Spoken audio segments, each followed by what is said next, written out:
yanzu mu ba mu san Ecowas ina za ta raba kanta ba. Niger za ta tafi, Gabon za ta tafi oho. Yanzu mu addu'ar da muke ta yi Allah ya ƙara amsa addu'a mu. Mun gaya muku taɓa Niger masifa ce, ko mu nan Najeriya da muke ji a jikinmu. Wallahi duk wannan tunin mun da idan yo mana abin da ba ruwan mu. Kurin ya takalo ya shiga wannan hurumin da ba ruwan shi. Me hurumin Tinubu da wata Niger? Alaji.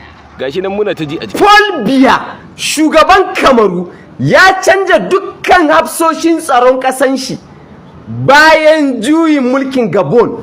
Wai sun fara hararen shi.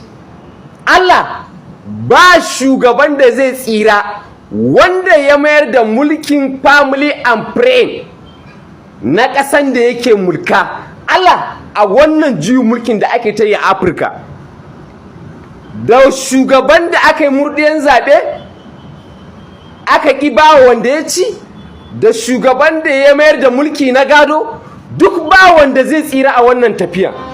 Afirkan jiya ba Afirkan yau ba ne, mu ma namu tana kwance on the ground. Allah, adalci ne fa ta duro Afirka, kuma dole a yi adalci. Atiku Khair, ba ruwa na alƙalai